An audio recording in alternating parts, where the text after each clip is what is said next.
So it's 4 levels to healing. The first thing is sunlight. You have to get sunlight. Sunlight is very, very essential. It's essential for vitamin D. It's essential for converting your cholesterol over into vitamin D. It's essential for melanin neurotransmitters. The sun rays got something called chlorophylls in it that actually help fold your proteins, or what we'll call amino acid structures. There is not one biological function in your body that does not require sunlight. Every functionality of your cells requires sunlight. So you always have to do the sun. Get in the sun. For so-called black people, at least 2 hours a day if you can. The next one is hydration. Make sure that you're drinking at least 50 ounces of... Do you drink the water or you eat the water? I love this. I love this. So it's 2 ways you can do it, because naturally us as a people supposed to eat our water, and you eat your water by eating your fruits. Most of the fruits that we were made and selected to eat have over 85% water in it. This water is different because it's hexagonal water, and this hexagonal water is very, very structured water, and this is what you call H3O2. But the reason why is because how the sun rays it and beats on the actual fruit when it goes through photosynthesis before you take it off the tree and eat it. So if you want to do the H3O2, that's what I recommend. A lot of people don't like that or say they can't afford it, so I don't talk about it too much that no more, because it's all about the needs of the people. If people can't afford to do it, then I'm going to give you the next best selection. The next best selection will be spring water, not alkaline water. Alkaline water is mineral enhanced water. That's not real alkaline water. Real alkaline water is spring water. And you can look at the bottle. The one we've been drinking a lot is Pana and Mountain Spring in the green one. The green one. Them good ones. We tested those. We ain't found too many in them. I mean, the environment is polluted. Yeah. You're going to run across pollutants. We grow a whole farm with all organic thing. If I test one of my apples, it's chemtrails. They fly over there every day. You can't miss the pollutants. So the only thing you can do is detoxify and keep your mind right. You see that? So the next one was hydration. At least 50 ounces of hydration a day. Now, if you don't want to do that, make sure that you at least getting in 45 ounces of juice a day. So get you a juicer. Juice.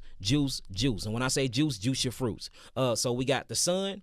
We got the water. Next is the air. You have to breathe correctly.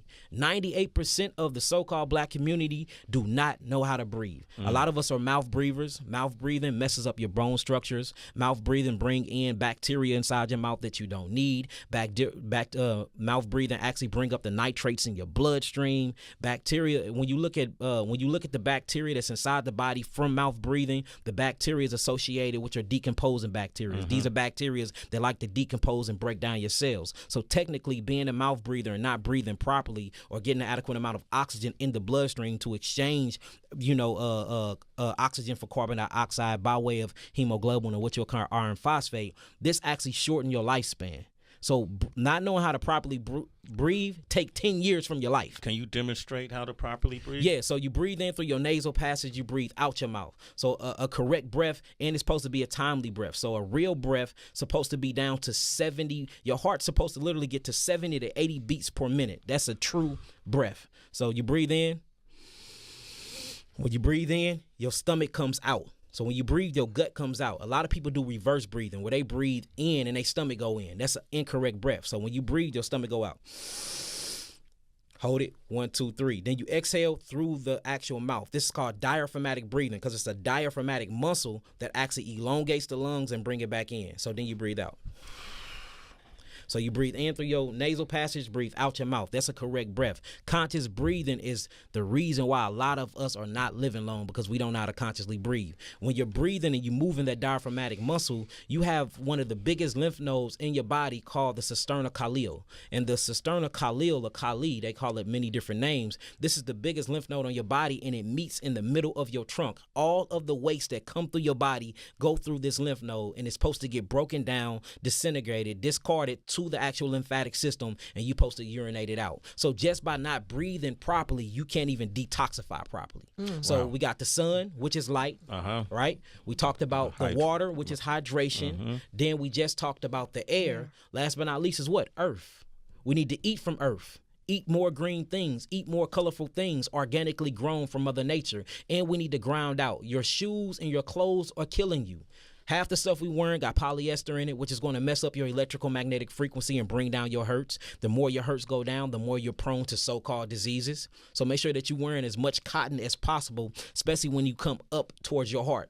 Another thing is your shoes. You supposed to have your shoes on only when you walking on concrete. Other than that, keep your shoes off as much as possible, because that's the way we ground out and get a lot of the protons inside of our body to get rid of a lot of the protons and bring in more electrons. Electrons is the feminine side of nature. That's the nature side of chemistry. It's a negative charge, but it has a way of taking these things from a catabolic state to anabolic state. And from a cation to the anion just means from acidic to alkaline. And you get that just by taking your shoes off. Go hug a tree. It's something called nature deficiency order, where you stay away from nature too long and you will get depressed and you actually get sick. And they took some orphans that was going through these psychological depression changes. They took them to nature for 2 weeks and they didn't have the suicidal thoughts no more. They regained their consciousness. They had purpose. Their imagination came back. They was loving on each other again. So that's one. So we talking about the sun. Talking about water. Talking about air. And talking about earth. All right, we got to talk about this last element that nobody ever talk about, which is love.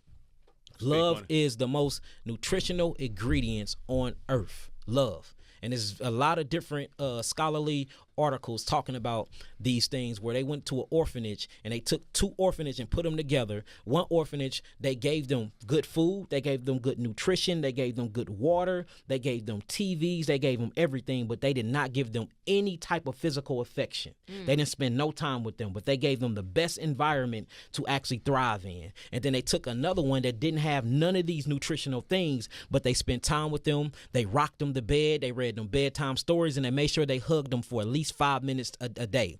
Guess who came out more nutrition?